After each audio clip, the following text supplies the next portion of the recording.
Hi, my name is Noam Meir. I am the CEO of the Charney Forum for New Diplomacy. I'm very excited to have with us today Ambassador Dan Shapiro, Distinguished Visiting Fellow at the Institute for National Security Studies and former U.S. Ambassador to Israel. Can you please share some thoughts about the international arena pre-COVID-19? Even before the coronavirus outbreak, there were strong trends putting pressure on the kinds of international cooperation it often takes to deal with big challenges, from trade to migration to climate change. These stresses were of an economic variety. Still, many economies hadn't recovered from the financial crisis of 2008. That produced stresses on trade and desire for people to be more protectionist in their trade policies. Stresses of migration, of large numbers of people seeking better lives. Stresses of the pace of change of technology, which produces automation and simply is hard for some people to keep up with, as manufacturing and even the use of personal technologies. Each of those stresses is going to be exacerbated as countries turn inward, focus on their own needs in responding to the coronavirus, try to build domestic supply chains to be prepared for future outbreaks, try to hoard technologies that they think will help protect their people. And that creates huge challenges for diplomats. Diplomats favor greater cooperation, finding win-win outcomes, international solutions to problems that really don't respect borders. But that's much harder in this atmosphere. It's also harder from a technical perspective. How do you do diplomacy if you can't meet? In the last month, the leaders of the G7 and of the G20 have met, but they haven't met. They've met over Zoom conferences. And that obviously limits the ability of leaders and diplomats to sit together, make decisions, and achieve common outcomes. And there are attitudinal challenges. If it's simply not a priority in these societies to cooperate with other countries to solve crises, it'll be much harder for the leaders and the diplomats in those countries to do so. If you could share some further thoughts on the impact you foresee at this stage, at least, of the coronavirus on globalization and diplomacy. I expect that in the short term, the coronavirus story will exacerbate some pre-existing trends in international affairs. One of those is the rivalry between the United States and China. China was already a rising power, trying to challenge a status quo power, the United States, in economic terms, in technology terms, in global leadership terms, which has both political and security dimensions. That rivalry is certainly going to deepen and increase as China tries to step forward, even though it was responsible in many ways for poorly managing the initial stages of the outbreak and a lack of transparency about it. It is now also a provider of assistance to many countries that are trying to manage their own outbreaks when the United States has pulled back. There was already a trend in international affairs against globalization, responding to the financial crisis of 2008 and the technology changes that have produced automation and outsourcing of manufacturing in many developed economies. Increasingly, leaders are under pressure to enact more protectionist trade policies. And that is also going to be reinforced by the coronavirus story. In the United States, but in other countries as well, there is a strong aversion to being dependent on foreign supply chains for critical supplies, particularly now in the medical field. But that will be true in others. People will be concerned about a disruption in their ability to get the basic goods and services if there's a break or if there is any other kind of instability in a foreign country, and that will reinforce some of those protectionist tendencies. And there is a wave of populism that was, again, pre-existent to coronavirus, but certainly anytime there is a crisis in which people feel vulnerable, in which people feel that their health and their safety and their livelihood is at stake, it does create fertile ground for populists and demagogues to come with simple sounding solutions, with blame deflection, with demonization of foreigners or of minority groups within societies. And I'm afraid that trend that also pre-existed coronavirus could be exacerbated as well. I'm interested to hear thoughts about what effect you think this could maybe have on Israel's relations with Arab countries and or with the Palestinians, if you think the coronavirus can carry any implications. I think Israel already had established itself as a good partner in some respects with Egypt and Jordan as well. because of the technology that it provides, because there's a common understanding of the security threats, whether it's Iran or jihadist organizations. There's a new opportunity, perhaps, that comes from the current crisis, which is that Israel, as a leading innovator of medical technologies, might find itself in a position to be a provider and a partner to Arab governments that need those technologies. We've heard and seen within just the last weeks about advanced research toward vaccines in Israel. We've heard about 3D printing of ventilators. We know Israel has, of course, had to do its own hustling to acquire medical supplies from various countries around the world, so it's not as if it produces everything. But there are some unique capabilities which, perhaps in exchange for those supplies Israel doesn't manufacture itself, Israel might be in a position to provide to others. And to the extent that that is something that Arab governments are looking for, it could deepen the sense of partnership. There is actually a small-scale indication that coronavirus has been handled from a fairly positive, practical point of view by both Israelis and Palestinians. It's not perfect, and it certainly doesn't eliminate political disputes and rivalries between them. But already, Israeli health authorities and the Palestinian Authority health officials have coordinated reasonably well about the movement of Palestinian workers back and forth, about the provision of testing materials and protection equipment for medical personnel in the West Bank. It's even been true between Israel and Gaza. There's obviously not a formal relationship between Israel and Hamas, but most of the equipment that needs to arrive in Gaza for testing, for protection, for healthcare needs comes through Israeli crossings, and that has been facilitated by Israel. To the extent that the UN Special Representative, Nikolai Mladenov, recently praised Israel and the Palestinian Authority and Hamas as three parties that had chosen to address this crisis from a practical public health standpoint, not from a political standpoint.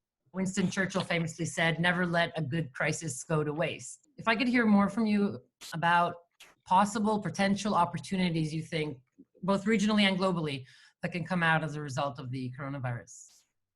One of the main opportunities that this crisis presents is in the technology and medical field. There is a major focus now on achieving breakthroughs in vaccine research, medical equipment production, in simplifying, streamlining supply chains to ensure that countries are better prepared for these kinds of outbreaks, to quickly scale testing, to ensure their medical personnel and hospitals are not overwhelmed, and then obviously to come up with therapeutic treatments and ultimately vaccines. And undoubtedly, those breakthroughs will occur. They may not occur as fast as we would like. It is definitely a breakthrough that I think we can anticipate will come. There's also an opportunity for a reassertion of American leadership in international cooperation.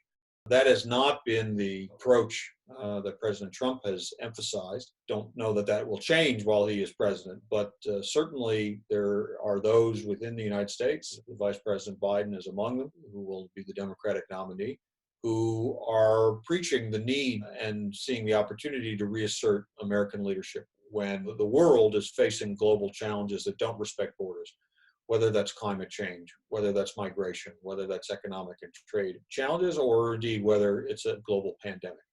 And when you don't have United States leadership, we often see what is happening now, kind of every country for itself, a very uncoordinated effort, and that will leave many countries very vulnerable, particularly developing countries, which obviously could be devastating for their own citizens, but also could produce a blowback of a second wave of the virus. So this is an opportunity which I hope very much that the United States will step up and seize. And then I think a third opportunity is simply learning the skill of resilience. You mentioned the story of Winston Churchill, sort of coaching the British people through difficult years of World War II and the Blitz. And indeed, those are skills of resilience that many of the younger generation have not needed to learn because they haven't lived through a crisis of this magnitude. This is a crisis that affects everybody.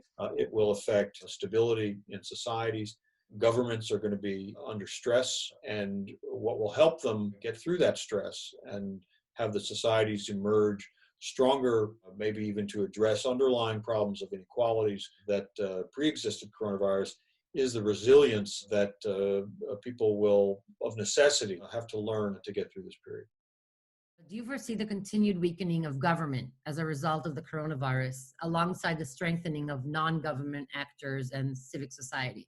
Governments are clearly going to be under stress throughout this period, first due to the need to address the acute health crisis, and second due to the economic crisis that is already upon us and will certainly be with us for many months and maybe many years. In some cases, that may weaken those governments if the citizens of those countries feel that the government is not responding adequately, is not able to provide for their needs, is not able to protect them. You will see governments fall. Some will fall through democratic elections. That's the best way. Others may fall through a revolution or even violent upheavals. That's one pathway. But there may also be some of the reverse phenomenon happening, which is that governments will be seen as the only ones that people can turn to who can provide for their needs. That, in some ways, can give an opportunity for governments to even strengthen their power. It's a long-standing phenomenon in human history that when people feel vulnerable, when people feel threatened, they're prepared to cede certain control and certain authorities, and maybe even some of their own rights and freedoms to those who they feel can protect them.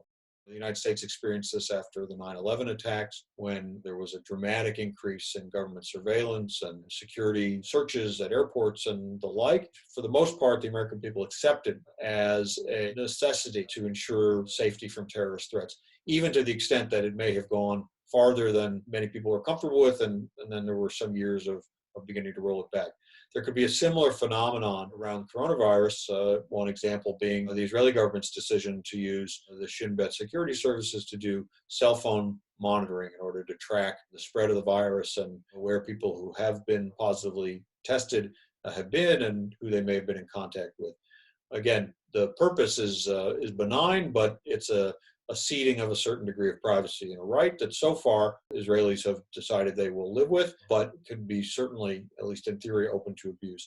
And then you can see more extreme examples, such as in Hungary, where President Orban has enacted a law at his parliament to essentially allow him to rule by decree without parliamentary review, and even subjecting critics of his decisions to criminal penalties. So there can be power grabs and even strengthening of authoritarian tendencies in certain societies as a result of that. Now, civil society organizations are also going to be under stress, in some cases because of those political factors, but especially because of the economic factors. There's going to be, already is, an acute funding crisis for many civil society organizations that depend on donations from private citizens, from foundations, perhaps also from some government support. And as the economy goes through this, the global economy goes through this severe recession, possibly even a depression, there will simply be less resources. Some of those organizations will not survive. Others will merge, find that they have to pool their efforts and their resources with other organizations that are working in similar fields. Those that are innovative, those that understand how to shift their activities online, those that can prove themselves so that they are able to adapt to these very difficult new conditions, to sustain or find new sources of revenue, they actually may come out stronger at the end of this, but there will certainly be a shaking out effect of civil society organizations. You mentioned before the disruption that the coronavirus is causing, and it is. And the Charney Forum for Diplomacy was established as a result of the disruption that's taking place in the world of diplomacy because of the information overload. Diplomacy is no longer just in the hands of governments and G2G. It's moved a lot to that civil society and between people to people. What do you think about the Charney Forum for Diplomacy as a hybrid of academia and practitioners in trying to address these changes? The Charney Forum for New Diplomacy is an extremely well-timed initiative, precisely because of these dynamics, some of which were pre-existing coronavirus and are now being accelerated because of coronavirus. The Charney Forum is extremely well-positioned to give the next generation of diplomats the combination of academic discipline and practical experience that they're going to need to help navigate this new world and to make the work of diplomacy relevant to people in this new era. Effective diplomacy will use technology to deliver messages to people. It will partner with innovators in the private sector and in civil society. It will use storytelling and relationships to make diplomacy relevant to people's lives. These are all skills that the Charney Forum is going to help its participants master, and it will make them far more effective diplomats in the era to come.